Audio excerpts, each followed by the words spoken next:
Hi everyone, Helen Blunden here at Activate Learn on Twitter. It is time for another book review. Now, I've been madly reading, which I love, and this time round I thought I'd do a non-fiction book and a book that I recently bought from the bookstore called Zero Negativity by Ant Middleton. Now, it's all about the power of positive thinking.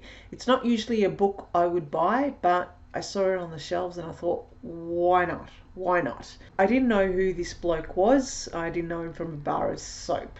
But some time ago I was watching TV and I stumbled upon this television show where he was recreating the open sea journey of my favourite navigator, Sir William Bligh, where he got a group of people and in the open seas basically recreated the 6,500 kilometre journey that Sir William Bligh did in the late 1700s with his people after he was booted off the Bounty by the mutineers. And after watching that show I thought, oh my god, what a fantastic opportunity to do something like, no, actually we wouldn't, but that was my introduction to Ant Middleton. And I also saw him and have been seeing him in a show. If you're Australian, you might already know that they're putting these celebrities through kind of like an SAS course, survival course. So he is heading up the directing staff there and putting the celebrities through their paces. So that was the reason why I bought the book, because I kind of knew him from the Bounty and also the SAS show. I'm glad I got this book. Why? Because as I was reading it, and for those of you who want to know how many page numbers, how many pages, how long is it going to take? Well, it's 328 pages, but don't let that worry you. It is an easy read, and man, I'm glad he made it easy in the sense that it flows. He's cut out all the freaking bullshit corporate jargon that you usually get with other books, and he's straight down the line as you'd expect him to be, and it's refreshing. What he's saying in here, it's all common sense, right? And he split it up with some 10 chapters. There's a story and there are key lessons, and the key lessons cut through the bullshit, right? And it just goes straight to the heart of the matter. And as you read it, you think, oh shit, I knew this. It's all common sense. It's all common sense. But what usually happens is I as well, we get paralyzed by our negative thoughts. One of the things that struck me was he said he doesn't have imposter syndrome, and I went, oh man, he doesn't have imposter syndrome because he knows what he's capable of. He knows what he's been through, and he's been through a lot. Now, this guy is an ex-special forces guy. He's seen combat, he's seen the military, he's worked in very arduous conditions with teams of people that he has to rely upon. He's put himself in very dangerous situations where he could be killed. So for a person like that to have doubts, to have negative thoughts in their head, any negative thought that would enter their head would immediately mean, well, danger, being killed or whatever, being maimed.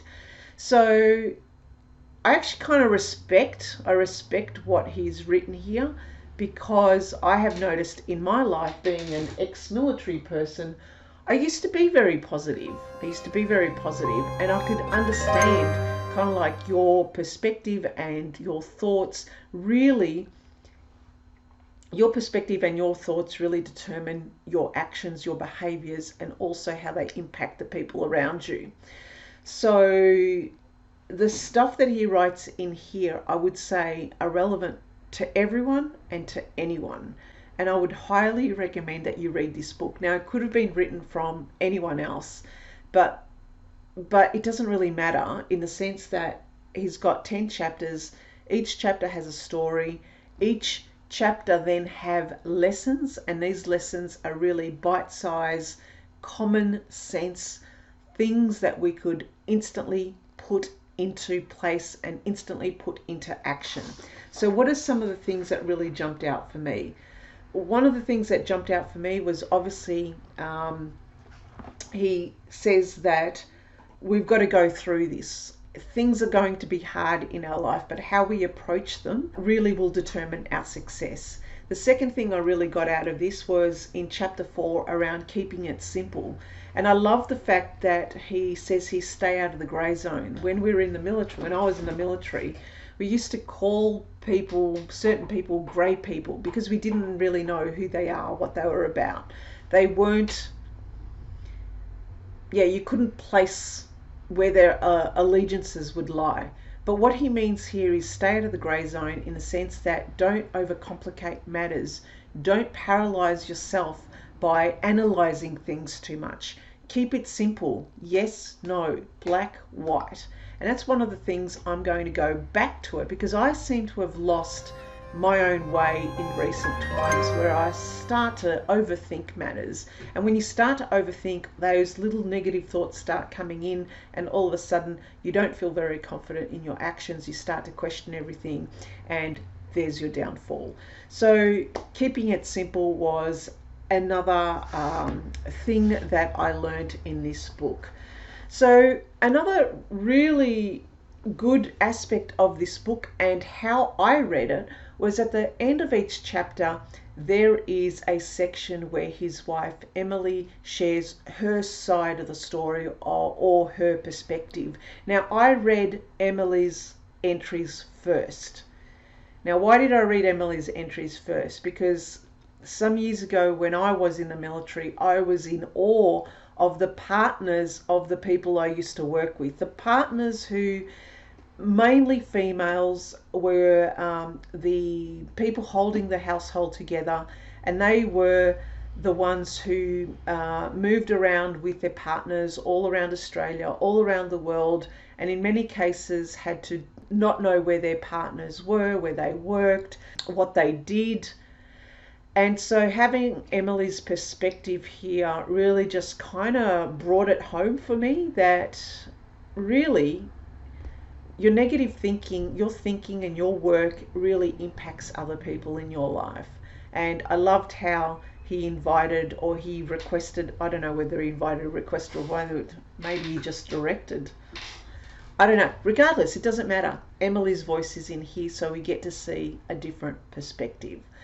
So is this a book worthy to be read? Of course it is. I mean, any book that you read is worthy to be read. But if you could get something out of this, then all power to you. I've got some lessons that I need to implement and do now in my life. I've got to return back to that positive thinking and actually put aside the little niggling thoughts that have been popping up recently in my life. Sure, I might not need to get out and do something a bit physical. Maybe I do, because that is my downfall. But I'm going to put the lessons that Ant Middleton has shared here in this book and see how I go. So that is my review. Ant Middleton, Zero Negativity. If you have read this book and you have got other positive things to share about it, we don't want to know the negative stuff. Share the positive stuff, share good things, then let me know. All right then, that's it. Bye. I'm going. Click.